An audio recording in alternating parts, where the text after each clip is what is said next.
السلام علیکم، زه یم محمد ولی شینا. ټینس د لاتیني ژبې د ټیمپس لفظ نه اخیستل شوی چې معنی یې ده ټایم یعنی وخت یا زمانه.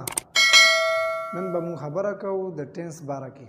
ټینس څه شی دی، څه ته وایي او له څه لپاره استعمالیږي، ولې موږ له پکار ده چې ټینسونه زده کړو. نن به موږ ټولې خبرې د ټینس باره کې په دې ویډیو کې کوو او تاسو ته به ډېر په صفا انداز سره او په اسانه طریقې سره د ټولو سوالونو جوابونه میلو شي.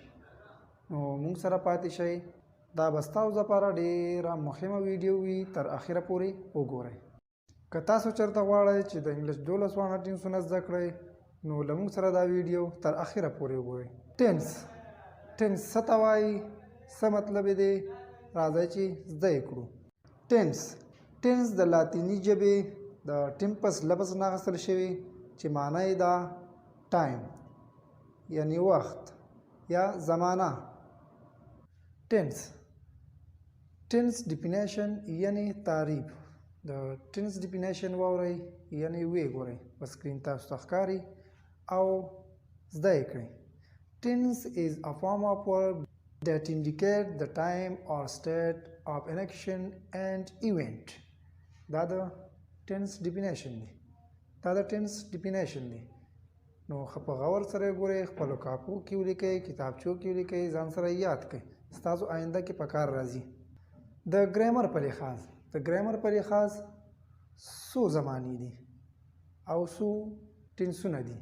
یعنی د ګرامر په لحاظ 3 زمانی دي، یعنی 3 ټینسونه دي. کم دي؟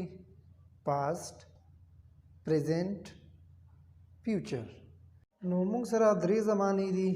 3 زمانونه تاسو ته زه یوه جمله ښیم او یعنی پاست انډیفینټ، پریزنٹ انډیفینټ او فیوچر انډیفینټ. د یوې زمانی د 3 واړو زمانو تاسو ته زه یوه جمله ښیم. نو تاسو په سکرین باندې ښکاري. نو لومړنی چې دی پاست انډیفینټ ټینس. اگزامپل ته وګورئ. اگزامپل یې داسې دی چې I went to hospital yesterday. زه پرون هسپتال ته تللی وم. نو دا د تیرې شوې زمانې جمله ده. صحیح شو. ورپسې دی نمبر 2 پریزنٹ انډیفینټ ټینس. نو دې جمله داسې ده موجوده زمانې لپاره استعمالیږي، یعنی روزمره کوم کارونه چې انسان کوم کوي، حقیقتي کوم کارونه وي که نه، د هغې دپاره دا استعمالیږي. روزانه چې کوم سړی خوراک کوي، لمونځ کوي او داسې سکول ته ځي راځي، سبق ته ځي راځي، کار له ځي راځي، سهار ځي مازدیګر واپس چټي کوي، دا پریزنٹ انډیفینټ ټینس دې دپاره استعمالیږي. یعنی ګوره تاسو اگزامپل ته وګورئ. I go to hospital every day. زه روزانه هسپتال ته ځم. یعنی دا داسې ډاکټر غوندې که نه، ډاکټر روزانه هسپتال ته ځي. او ورپسې دی فیوچر ټینس راتلونکې زمانې ته وایي. فیوچر انډیفینټ ټینس که نه. نو اگزامپل یې داسې دی، یوه جمله مې تاسو ته سینټنس مې تاسو ته لیکلی دی. I will go to hospital tomorrow. زه به سبا له هسپتال ته ځم. نو دا خو تاسو ته ما یوه جمله دی لیکلې، یعنی یو سینټنس مې درله درکړی دی.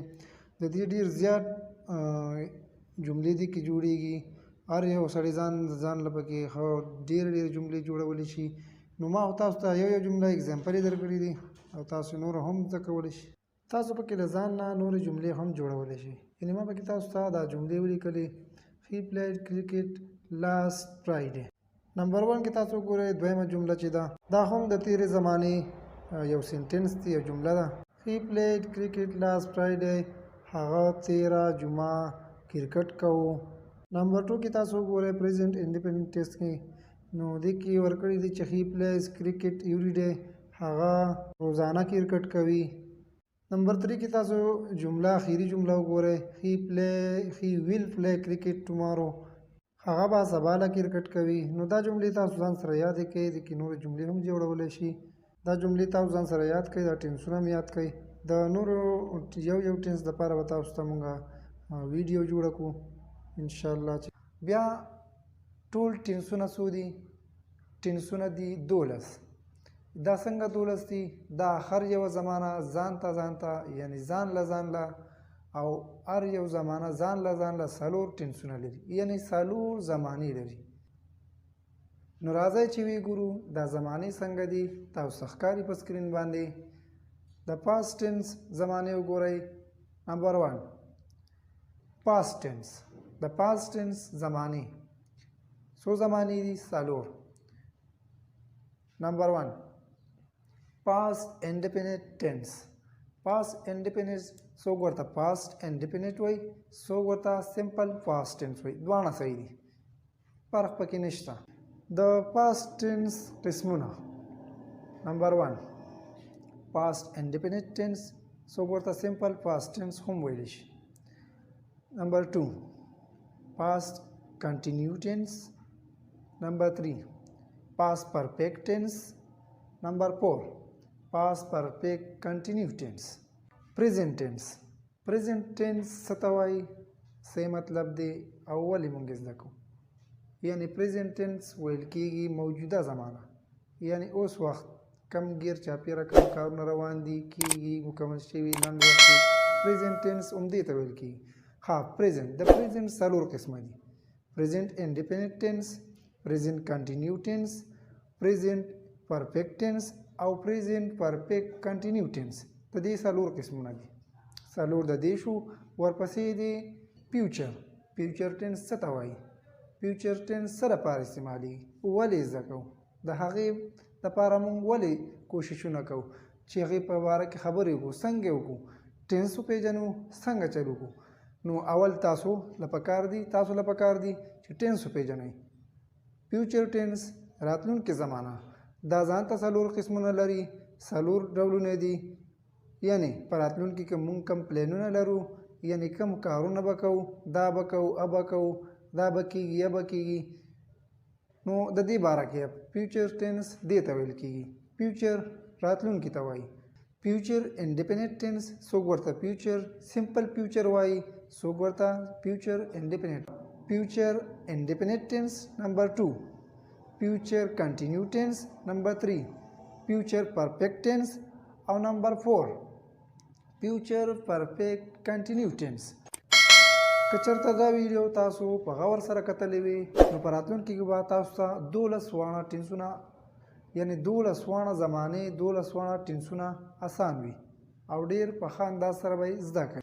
د دې نه پس به موږ تاسو ته یو ټینس او د یو ټینس ویډیوګانې او داسې نور الفاظ، جملې او داسې په پښتو کې نور ټینسونه هم ښایو.